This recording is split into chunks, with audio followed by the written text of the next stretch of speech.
Zootopia! We miss you!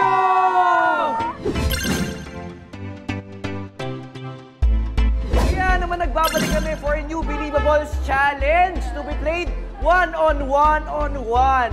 Nako, bisod muna sila Jessica, Sean, at Sonia. Ayan, grabe yun. Hi, Joey! Hi, Kuya Chris! Sa energy nyo pa lang, kitang-kita ko na ready na kayong maglaro. Kaya eto na ang mechanics ng Catch the Balls Challenge. Meron tayong 2 rounds. Sa elimination round, papasok ang player sa booth na may ping-pong balls.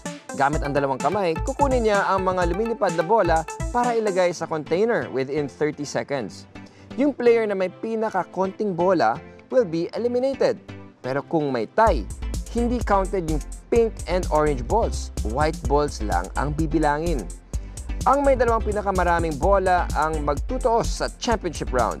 Pero ngayon, may suot silang baseball mitt sa kamay na kukuha ng bola. Paramihan ulit ng bola in 30 seconds. Humanda ang dalawang natalo kasi may parusa sa Zootopia Slime Bazooka. Ready, set, Tornado! Let's go! Okay. Para magandang strategiya to, ah. Mahirap siya in a way na nadidistract ka sa buhok mo, sa face mo, na naano ng hangin. Parang I was scooping the balls, tapos parang ginawa kong ramp yung kamay ko, parang ginaguide ko sila papunta sa basket. With the wind blowing up, with the hair going here, ayun. Go, Sonia! Go! Ginanong ko talaga siya para yung mga lumilipad na bola mapunta sa basket ko. Ginaganong-ganong ko siya, gumagano. Sumasayaw lang ako, mga ka-I-Believers, para lang makuha ko yung mga bola. Si Zonia may pagganyan-ganyan pa, si Sean may pagganyan-ganyan. Sinama ko both techniques. Hindi pwede! Jessica! Grabe yun! Mahahaba pa yung kamay ni Sean, talagang ang dami niyang nakukuha. 9, 8, 7, 6, 5, 4, 3, 2, 1! Ito na ang resulta para sa level 1. Nakaipon si Sonia ng balls na may bilang na 206 balls. 106. At para naman kay Sean, nakaipon siya ng bola na may bilang na 315.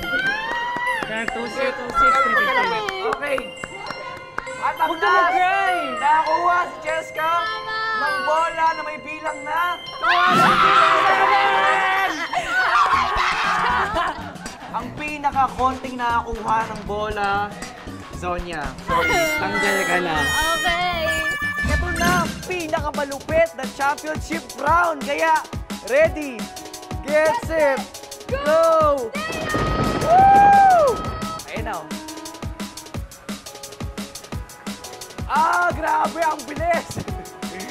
Tatahimik yung kasama ko. The myth was left-handed right-handed ako. So yun talaga yung biggest challenge for me. Ayan. Na I have to use my left hand. Ang bilis! Napakabilis! Ayan o. Sobrang laki kasi ng myth. Parang lahat ng bola tumatama sa likod ng glove.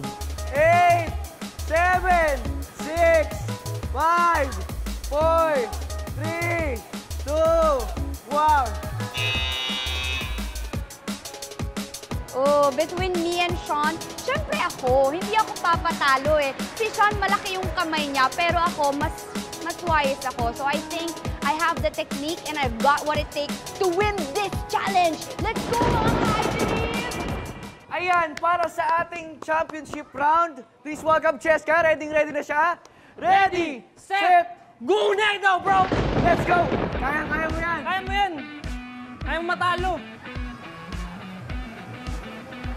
Ayan! Grabe Yan! yun! Yan! Grabe yun! Let's go! Grabe yun! So, hindi naman ako kaliwete eh. So, talagang effort. Ganyan, with control pa yon. So, wala. Technique talaga dapat eh. So, ganyan ko na lang. 4, 3, 2, 1! Grabe! I've been dethroned! ang bilang na nakuha ni Sean na bola ay 209! Okay? Okay, 209. Yun din yung bilang kay Zonia, natalo siya eh. Okay, para naman sa nakuha ni Cheska, ang bilang na nakuha niyang bola ay 200! Sean, it's okay. It's your time. Sumasuka. Sa ilalim ng booth na pinasukan ng challengers, may blower or fan. Dahil magaan ang mga bola at minimal ang air resistance due to the enclosed space inside the booth, na-overcome ang gravity. Dahilan para lumipad ang ping-pong balls. Pag sakto ang timing, makukuha ang mga bola. Once inside the container, hindi na sila lilipad kasi nakaharang na ang ilalim ng lalagyan so as to block the air. Kahit sa simple at masayang game, may science pa rin. I believe. Eh gaya sa sinabi ni Kuya Chris, may parusa tayo sa mga natalo. Ano kaya yun? Basuka! Ready, set, go!